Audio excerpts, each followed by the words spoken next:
Class, this is Mr. DeJoseph speaking. Okay.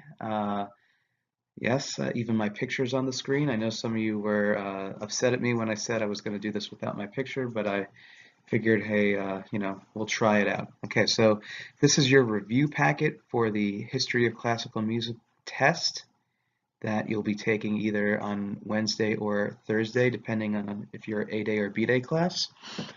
And I'm going to give you here almost everything that you need to know. So, a lot of what you need to know is in your notes already, and some of what's here is going to be kind of bonus, and I don't really want to give that information away.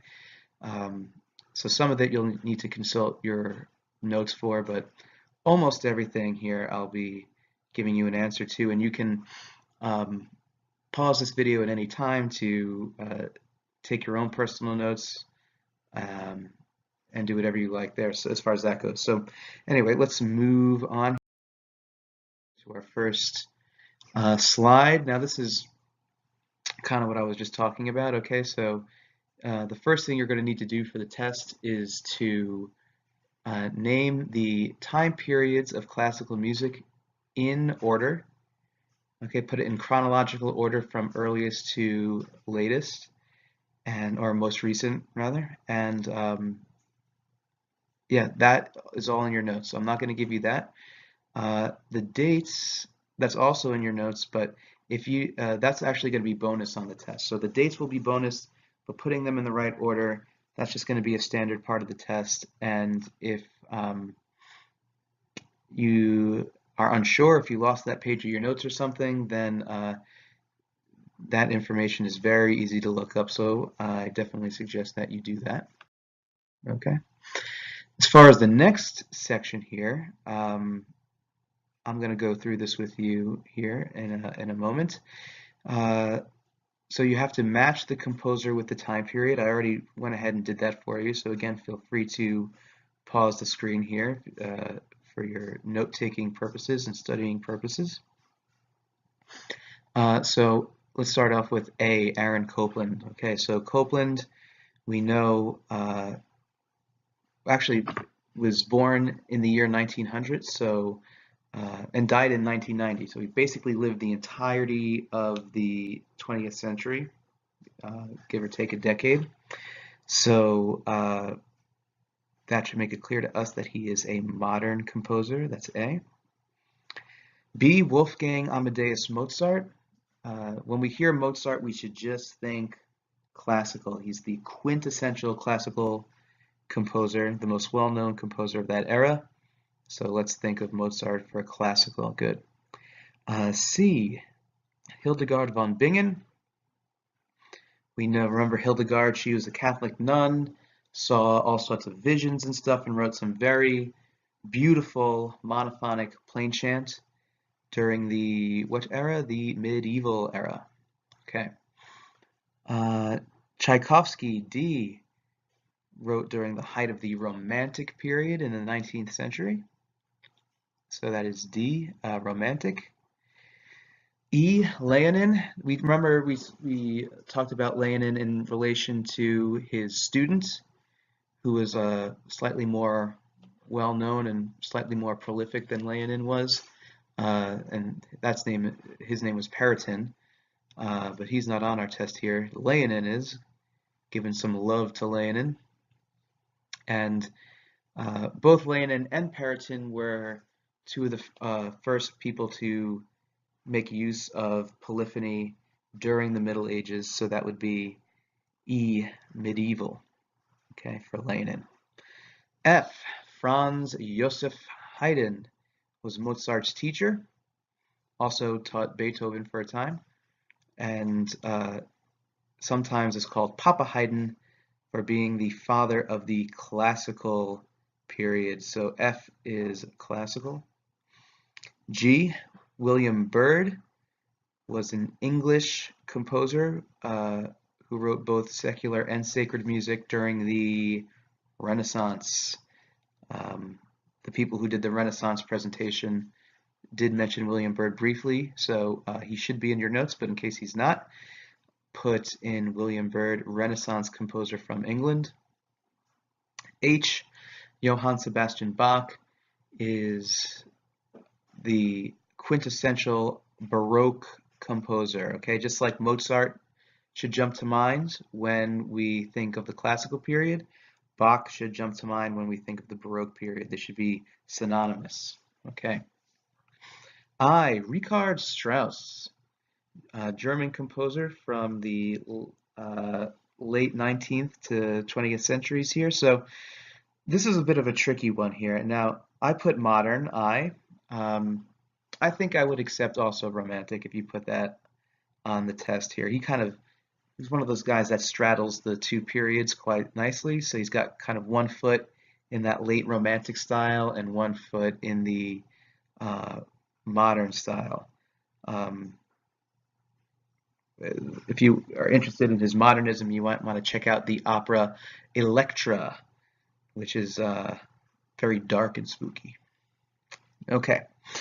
J. Josquin des Prez is a composer of beautiful polyphonic choral music from the Renaissance period. That would be J. Renaissance.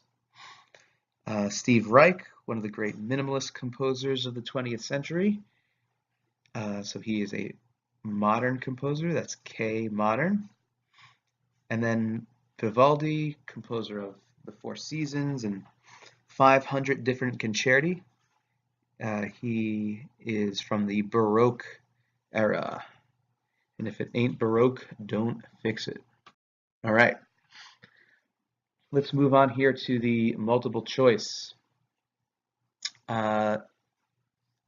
Number one, polyphony becomes big during which era? Now we have a couple things on here that should be easy to eliminate right away. Okay, so your choices are Renaissance, the 1950s, Baroque, or Antiquity. Now, we've always talked about music history in relation to the different time periods, right? And we have all those names. The 1950s is a period of time per se, but it doesn't fit into one of those 6 categories that we've mentioned. So let's eliminate the 1950s there. Actually, oh, look at this. I can do this with my little handy dandy pen. Let's cross that out. Let's see. Antiquity. Now, if you remember, antiquity is a period of time that happens before the Middle Ages. Okay, this is the music of the ancient Greek and ancient Roman times. We did mention it. If you remember the piece, the epitaph of Cyclios, and one of the choruses from the play Orestes by the great Greek playwright Euripides.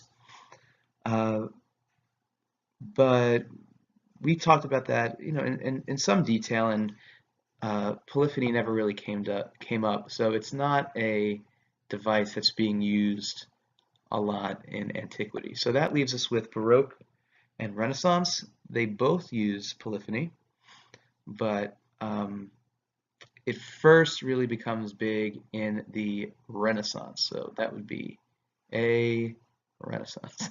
Sorry for the awkward oval there. Okay. Number 2, this composer's death date was the start of the classical era. So we should assume then that this person had to have been born before the classical era in order for their death date to kick off the start of the classical era. So all we have to do here is find a composer who is born before the start of the classical era, specifically during the time period that immediately preceded the classical era. So that would be, anybody? Anybody? Anybody? The Baroque era. That's correct. Okay. So one of these guys has got to be a Baroque composer to give us the answer to our question. So is it Beethoven? Beethoven was not a Baroque composer. He's a classical composer. Bach was a Baroque composer. So let's hold off on him. Let's see about these other ones. Boccherini was from the classical era. and Brahms is from the Romantic era. So that leaves us only with Bach, and indeed 1685, the year of Bach's death, ends the Baroque period and kicks off the classical era. Okay, next up. Number 3, this Baroque composer wrote over 1,100 pieces of music and was also known as a master organist. All right, well, we're looking for a Baroque composer who's known as a master organist. Well, we already know that Beethoven was not a Baroque composer. Bach was, so let's hold off. Okay, Mozart, no, we talked about him being the quintessential classical composer. And then Josquin des Prez is from the Renaissance, so we know it's not him. So it's Bach once again. Now, I generally don't try to trick you, and I don't think this is too tricky, but we did have Bach for 2 answers in a row. It's possible something like that could happen on the test, so just, just be aware of that. Don't second guess yourself. If you know the answer has to be Bach, then pick Bach. Okay. Number 4, minimalism, the style of music known for repetitive patterns, is from what era? Well, this one should be pretty obvious, I think. We definitely know it's not from the Romantic. We definitely know it's not from the Classical. Now, the medieval period does have some repeating patterns, and especially if you look at the music of Leonin and Peretin, there is a lot of repetition that goes on there. But indeed, we're talking about the modern period. And interestingly enough, minimalist composers like Steve Reich, when you ask them who some of their influences are, they'll give you some more modern influences, but a lot of them will say Peretin, which is very interesting, how music from, the recent past is so connected to, 1,000 years ago and more. Okay. Speaking of minimalists, let's talk about Philip Glass. You have to name which one of these pieces that he wrote, okay? So we have 4 modern works of music by 4 different modern composers. Which one was written by Glass? Short Ride in a Fast Machine, that was written by another minimalist composer named John Adams. 4 minutes and 33 seconds was written by a composer named John Cage, very, not minimalist per se, but very eccentric to say the least, wrote in a style called aleatoric or chance music. Angels in the Architecture is written by a composer named Frank Ticheli from the 20th century. So that leaves us with Einstein on the Beach. Einstein on the Beach was a minimalist opera written by Philip Glass that we listened to in class. So that one should be in your mind. In this time period, mankind becomes interested in its role with nature. Okay. Let's see here. So it's not Baroque. Baroque is more concerned with ornate architecture and design, whether it's in art or music or architecture or something else, okay? Modern period is more about trying to push the boundaries of the definition of music, okay? The Middle Ages was centered around the church, so it's not really too concerned with man's role as it relates to nature. So that leaves us with Romantic. Remember, Romantic period talked about not only mankind's relationship with nature, but the sublimeness of nature, right? Remember, sublime. I'm not sure if you hear that beat, but my laundry just went off.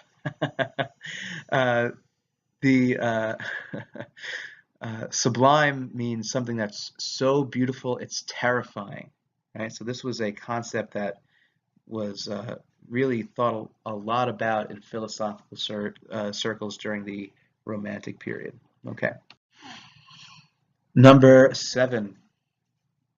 This instrument from the Middle Ages and Renaissance is the ancestor of the trombone. Is it the sackbut, the crumhorn, the cookie horn, or the ransack?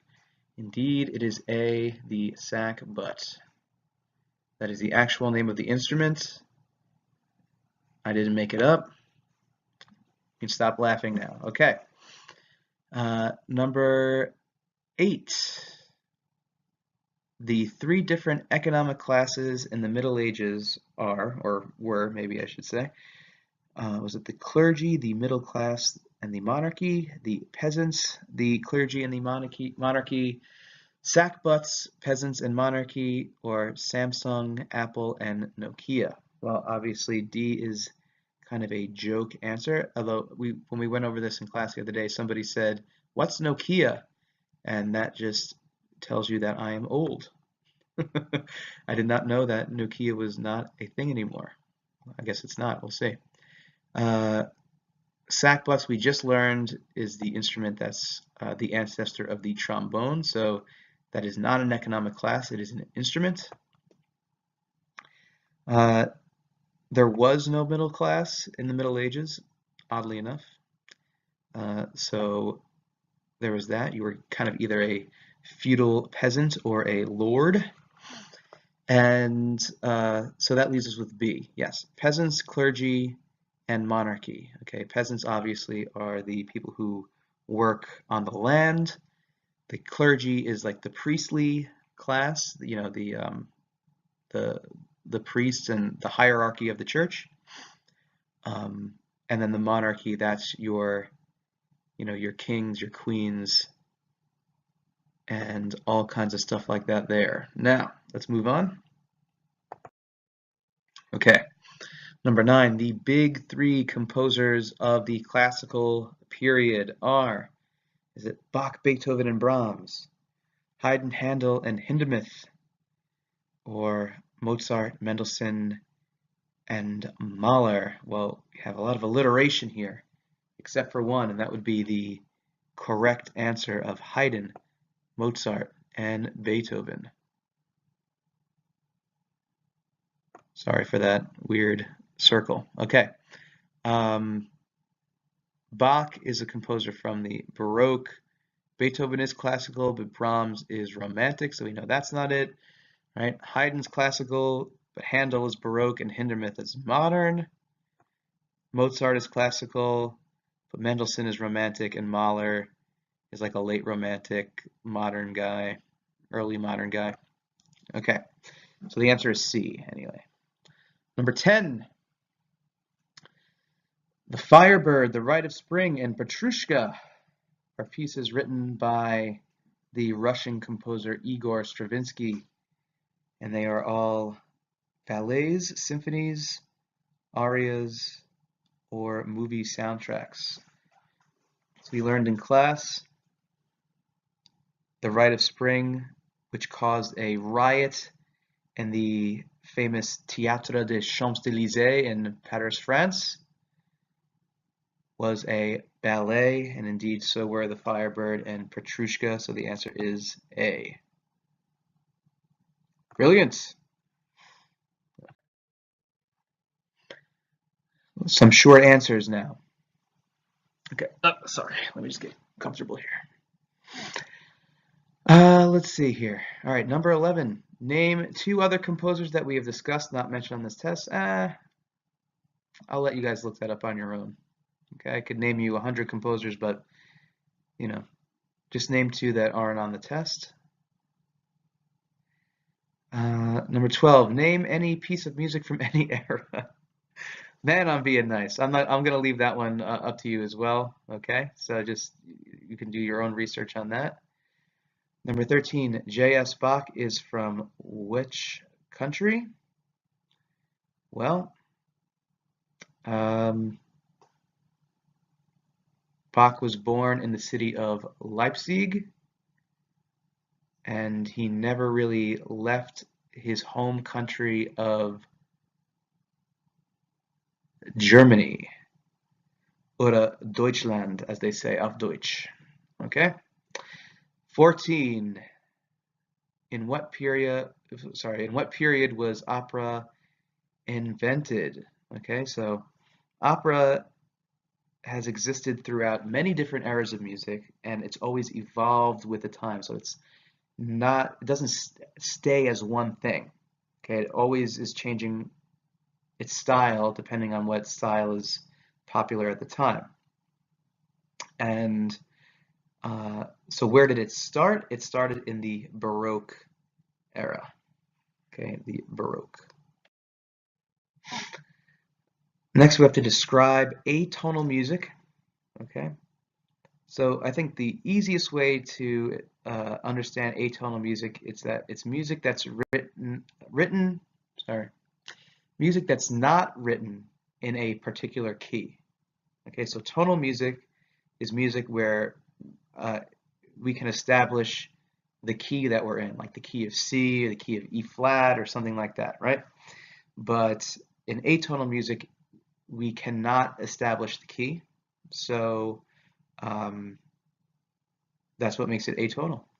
And one style of atonal music that we listened to in class was the 12-tone style that was championed by the German composer, or sorry, the German-speaking composer, but he was actually from Austria. His name was Arnold Schoenberg. Okay. Number 16. What is one major difference between the music of the Middle Ages and the music of the Renaissance? Well, we could put a couple different answers for this, but I'll just give you one of them. Think about what style of music is being written during the Middle Ages. Is really the one that we spent the most time on, and certainly the most common, is monophonic plain chant, Gregorian chant. Okay. In the Renaissance, what do we get that's big? Let's go back to question 1, right? That is polyphony. So musically speaking, one of the major differences between the Middle Ages and the Renaissance is that the Middle Ages used monophonic plain chant, and the Renaissance made use of polyphony or polyphonic music. Okay. Number 17, name an English Renaissance composer named Thomas. You could say Thomas Tallis is probably the one that I would go with, or Thomas Welkes, Weelkes, or Thomas Simpson. Lived mostly in Germany, but he was born English, so you could throw him in as well. So, or any others that you might research on your own and find out. Okay, number 18. Name one defining characteristic of the Romantic period. It could be musical or philosophical. Okay, so one that we already mentioned that's more philosophical is the concern of mankind's role in nature.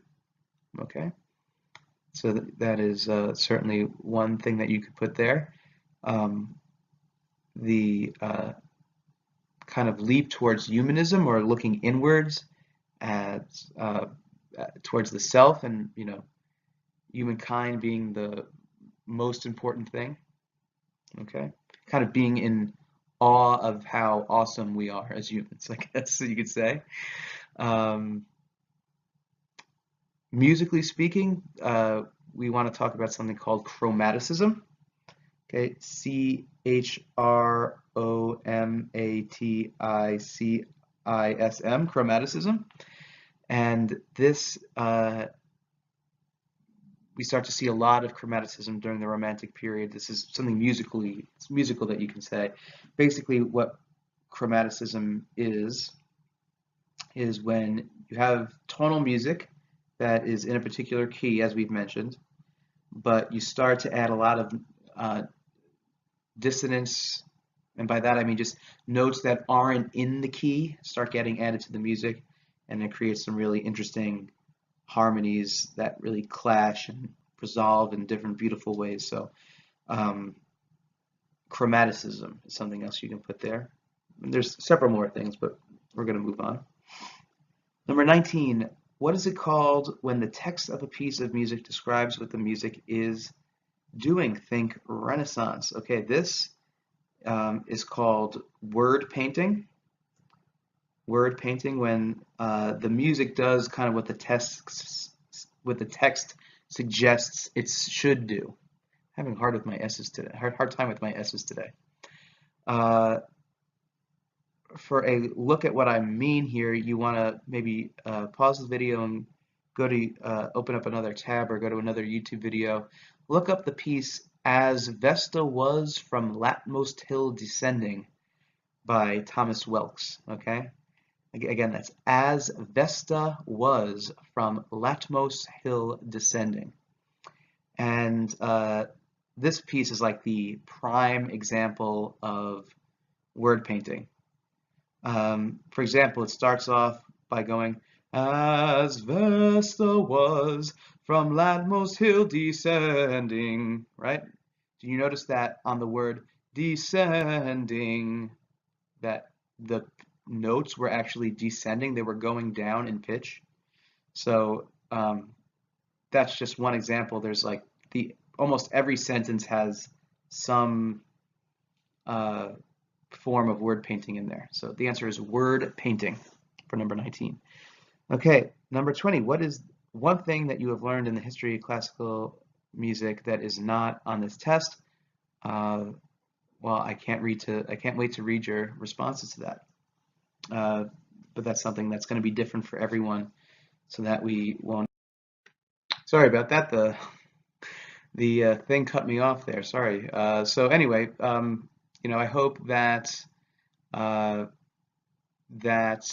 is a help to you. And again, feel free to, go back, review this video, press pause, re-listen to things. I think if you have a good grasp of what's in this review packet, you should be good to go. Okay.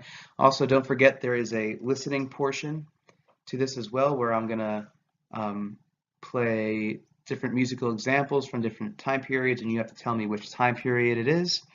Don't stress too much about that. I'm going to make it pretty obvious, I think, but you can practice for that yourself by just pulling up YouTube and listening to different music from different eras, getting your ears accustomed to the different sounds. It is going to be multiple choice, and there will only be 3 choices, which should increase your odds of getting it correct. So, but yeah, it's going to be fine. It's going to be fine. Don't worry. And